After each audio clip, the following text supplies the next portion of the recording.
Assalamualaikum warahmatullahi wabarakatuh, sahabat sehat dimanapun Anda. Alhamdulillah pada kesempatan ini kita bersama kembali di dalam acara Bincang Sehat bersama pakar kesehatan holistik. Tentunya jangan lupa di channel Sehat Sesuai Fitrah. Dan sudah hadir bersama kita pakar kesehatan holistik Bapak Puji Hartanto. Pak Puji, terima kasih. Apa kabar Pak? Alhamdulillah. Baik. Tampaknya ini rambut semakin banyak putih. Banyak mikir. Iya, kelihatannya sudah cukup lama ya Pak. Sudah 2 bulan ya kelihatannya. Alhamdulillah Pak, di tengah pandemi kita bisa kembali bersama dan terima kasih tentunya Pak Puji sudah bisa hadir di studio kita. Dan sedikit informasi Pak Puji, channel kita tadinya itu Holistic TV Pak. Jadi insya Allah ini sekarang sudah berubah, bermetamorfosa menjadi sehat sesuai fitrah Pak. Ya, mudah-mudahan kita dan kru semakin berkah di sini. Ya, dan terima kasih nih sudah mau sharing ilmunya di malam hari ini.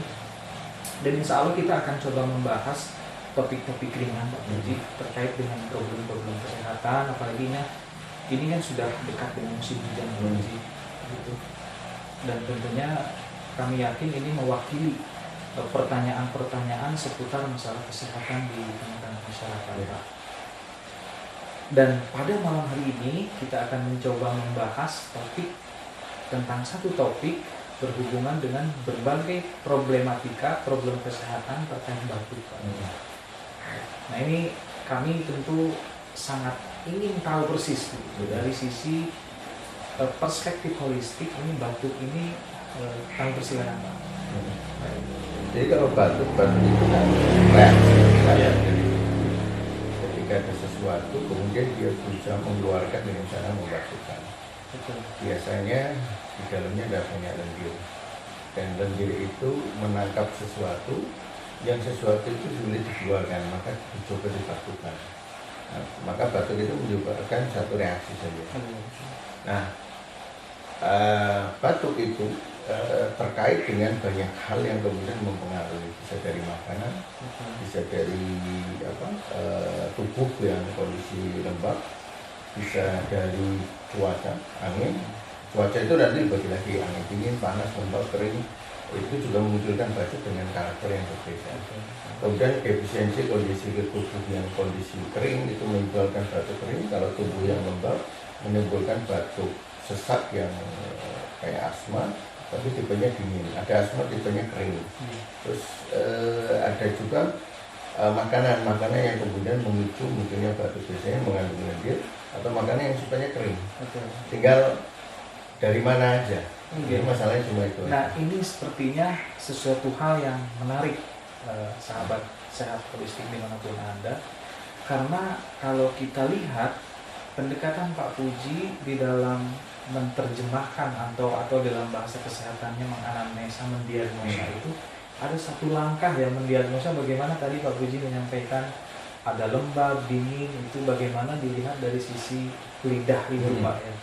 Ini sebenarnya perspektif lidah ini dalam diagnosa ini, dalam hal ini batuk ini bisa dilihat berbagai macam ya itu diagnosa. Jadi keadaan itu Pak. Begini. Kalau kita bicara penyakit, yang sering dilupakan orang itu ketika kita melihat batuk katanya. Betul. Ya, maka orang konsentrasi di batuknya. Betul. Nah, padahal yang disebut batuk, kita bukan konsentrasi pada batuknya, tapi apa yang menyebabkan munculnya batuk itu. Jadi semua kasus penyakit, apapun itu jenisnya, apapun itu namanya, lihat proses terjadinya. Nah, ketika kita tahu proses terjadinya, maka kita tahu obatnya dan bagaimana mengatasinya. Misalnya batuk karena cuaca ini lagi cuaca berangin, banyak orang batuk. Cuaca berangin dengan hujan, cuaca berangin tanpa hujan, itu menimbulkan batuk juga. Masuk angin, batuk dengan pola yang berbeda, maka obatnya akan berbeda. Kemudian ada batuk lama, berarti biasanya dia di organ dalam ada bermasalah karena makanan, karena tipe tubuhnya tertentu dan sebagainya. Ini juga dilihat prosesnya terjadinya, maka obatnya juga disesuaikan. Nah ini yang perlu dipahami. Kemudian lidah itu adalah mencerminkan apa yang terjadi di dalam tubuh. Oh, iya. Jadi kalau tubuhnya kering, maka lidahnya juga akan menjadi lebih kering. Betul. Kalau dia keringnya kering dingin, berarti dia pucat tapi kering. Tapi kalau keringnya panas, berarti dia merah kering. Kalau dia lembab, banyak lendir, banyak cairan, maka dia membesar, kemudian selaputnya itu banyak tumpukan lendir. Jadi lidah itu mencerminkan kondisi tubuh seseorang. Sehingga di situ kita bisa melihat antara lidah, hubungan lidah, penyakit dengan gejalanya, cuaca yang sedang berlangsung, pola makannya, maka kita tarik garis lurus. Ini masalahnya di mana? Jadi Penyebabnya satu apa? kesatuan rangkaian analisa ya. Karena ini teman-teman sahabat sehat holistik, Pak Puji sudah menggarisbawahi ternyata bahwa jenis makanan, pola konsumsi makanan dan cuaca ini ternyata menjadi Punya satu pengaruh. besar. Nah ini yang kadang nggak di ini. Misalnya Iya. lidahnya lembab ya, Betul. terus ya. dia banyak sesek, batuk, sesek gitu. Iya. Nah dia makan yang buah-buahan, sifat buah itu lembab, jus misalnya, Betul. terus air kelapa itu akan memicu batuknya dan seseknya semakin kuat. Betul. Tapi kalau minum air kelapa lidahnya kering, merah kering, Betul. dia ada batuk, itu akan meredakan batuk. Jadi kapan diminum, kapan dimakan, sesuai dengan tubuhnya atau tidak. Nah ini dari lidah itu untuk memberikan satu gambaran apa yang dilarang, apa yang harus dimasukkan, kemudian apa yang di obat yang boleh masuk, kemudian teknik pengobatan yang dimasukkan itu. Sehingga bisa menjadi satu variasi yang berbeda Ya, dari sisi pendekatan pemberian herbalnya, Pak. Iya, tapi lidah saja tidak kemudian bisa menjawab semuanya sebenarnya. Misalnya lidah tanpa gejala, gejalanya apa? Nggak ngerti. Itu kita hanya mengira-ngira, kemungkinannya jadi bias terlalu banyak. Betul. Misalnya lidah pucat defisien, itu bisa yang diserang bagian bawah, bagian tengah, bagian atas, bisa melebar kemana-mana dengan gejala yang banyak sekali. Makanya tidak bisa. Misalnya saya mau ngasih obat, nggak ada keterangan, cuma ngirim foto lidah, tolong Pak obatnya apa? Ya nggak bisa. Tebak-tebakan, kemungkinan saya bisa. Iya, betul. Kemungkinan kemudian saya tentukan obatnya, kemudian dia agak enak bisa, tapi tidak mengkerucut. Makanya saya lihat gejala tandanya apa. Saya tidak mau foto lidah saja, tapi nggak ada gejala tanda, sehingga tidak spesifik nanti apa yang harus diberikan, dilarang dan sebagainya. Itu seperti itu. Wah, ini luar biasa nih. Ternyata cuaca dan jenis makanan, kalau paradigma di masyarakat, Puji kan batuk itu akan menjadi sesuatu hal yang menjadi sulit ditanggulangi ketika katanya konon begitu ya, mengkonsumsi minyak gitu ya, makan makanan yang junk food gitu ya. Itu ada korelasinya? Ya ada, itu kan biasanya jangkut, kemudian berminyak itu sebenarnya lembab panas. Maka dia untuk batuk yang kering, cuaca angin kering, angin panas, itu kontraindikasi dengan itu. Tapi ketika dia angin dingin, kemudian tubuhnya dingin, tidak terlalu pengaruh. Nah, makanya ketika kita melihat satu kasus, kita juga melihat cuaca saat itu yang berlangsung sedang apa. Kalau ada kasusnya umum, misalnya di mana-mana seluruh Indonesia itu batuk, lagi ramai, ini mesti terkait dengan cuaca.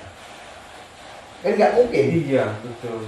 Nah, masa pola makannya sama semua seluruh Indonesia. Tapi ketika ini umum, saya ngomong ini cuaca. Nah, kemudian ketika mengatasinya tergantung tubuhnya dia, pola makannya dia, terus hubungan cuaca yang sedang berlangsung. Jadi parameternya ada. Tapi ketika kasusnya spesifik hanya dia saja, berarti ini masalah organ dalam, pola makan dan sebagainya. Luar biasa.